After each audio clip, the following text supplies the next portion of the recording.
Next, we shall see graphical representation of reversible and irreversible expansion of gases. Here, we see in the isothermal reversible expansion, recall W max was minus 2.303 into nRT log of P1 upon P2 or minus 2.303 nRT log of V2 by V1. The detailed calculations have been done here, the derivations have been shown. Now, next we see in the graph, if we were to plot pressure versus volume graph for reversible isothermal expansion, we can do the process in two ways. One, this process can be done in a few steps, each step being reversible, and when we plot the graph, we find that we get a curve like this, as well as we can see that the area under the curve is going to be in the form of rectangles if we draw, and it is going to represent that maximum work. If now we consider a large number of steps, that is, the gas is expanding from volume V1 to V2 when the external pressure decreases from P1 to P2.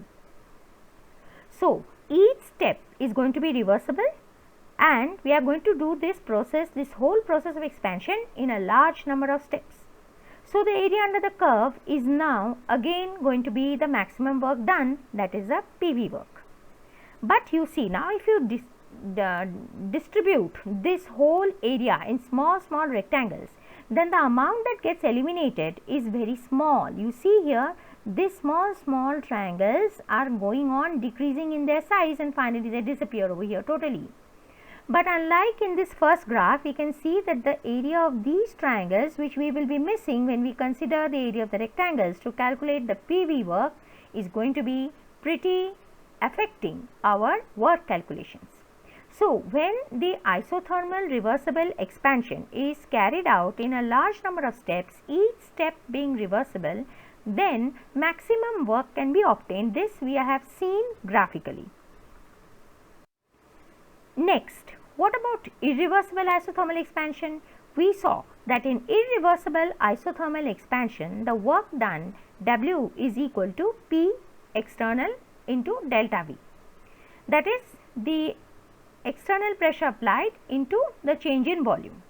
Now, since we are supposed to carry out this process in only one step, we will consider the area under the curve which is enclosed in this rectangle, because we are supposed to do it from directly P1 to P2, and the volume is going to come from here, that is, it is going to expand.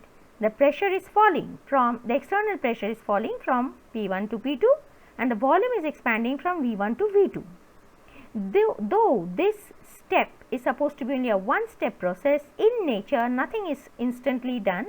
It takes its own time to go ahead, but the time required for the conversion is far less than what happens in a reversible isothermal expansion. So, you see that the area under the curve has now reduced to the area in the rectangle or enclosed by the rectangle. So, does that give maximum work? No, it does not give maximum work at. Next, let us go to compression. What about compressing a gas? When we are compressing a gas, then we are increasing the pressure on the piston. When the gas is enclosed in a cylinder fitted with a frictionless piston. I told you frictionless because we need to consider the work done by the gas alone, not by the piston in overcoming the friction. So, we have to specify that it has to be a frictionless piston.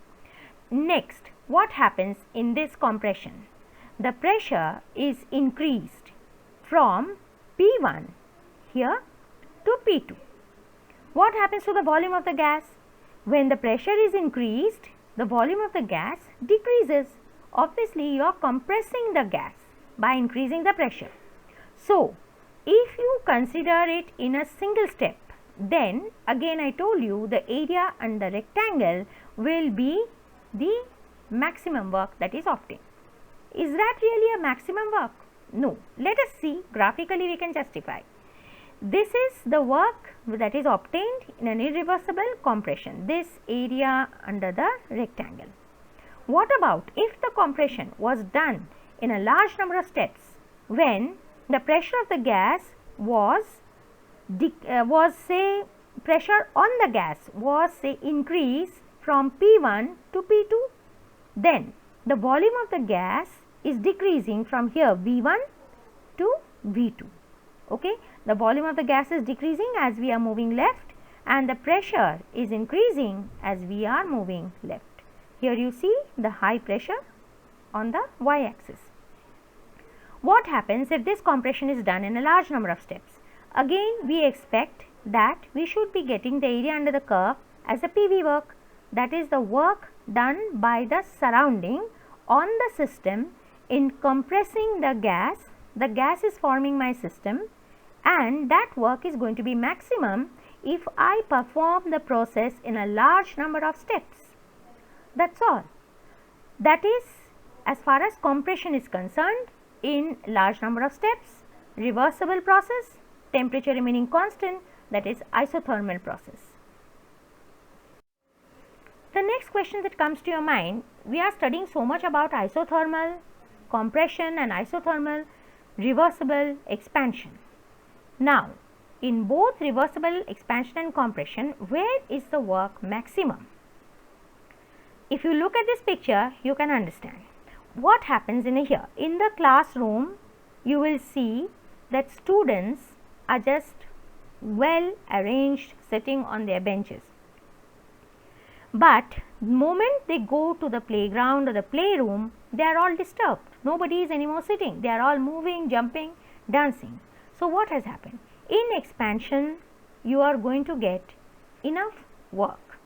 Okay? In compression, there is going to be lesser work, though the processes may be reversible and isothermal.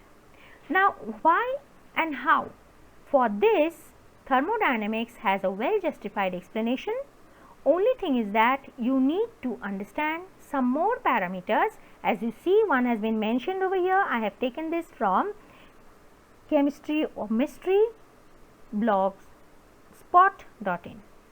Here, this word entropy you will be learning very soon, and then you will understand why expansion is giving me more work than compression. Expansion of a gas gives more work done by the gas than compression of the gas. And now, let us see in the next slide. You will see about adiabatic processes. So, let us see adiabatic process. What is that? That is expansion of gas. We are going to first see expansion of gas and in the adiabatic system. Now, I told you adiabatic systems are neither closed nor they are isolated. Then what are they? They have a surrounding, unlike the isolated system, but they do not exchange matter nor energy with the surrounding. Then what do? Whatever changes take place within the system, it is used by the system in doing work. How? This is how thermodynamics explains formation of snow on mountain tops. In adiabatic system, I told you, recall in the previous lectures, that the gas expands, but it cannot give out the energy outside. Now, why should it expand then? Because of some chemical reaction taking place, because we are doing chemical thermodynamics, it is easy to explain that.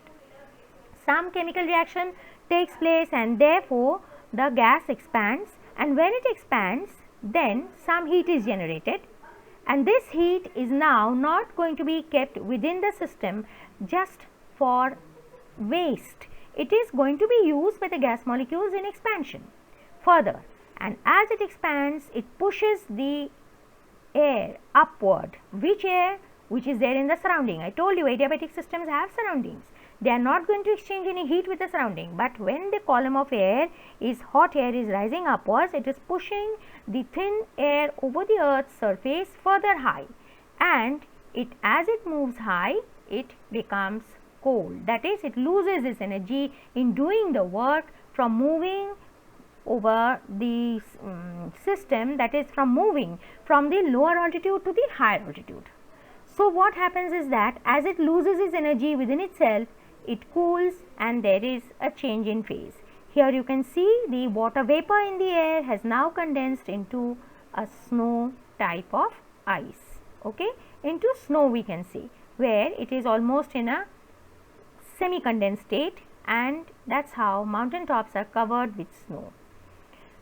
Here you see, can thermodynamics explain how Mount Kilimanjaro defies nature and forms snow non-stop? The answer is here on the heading, adiabatic process, expansion of gas.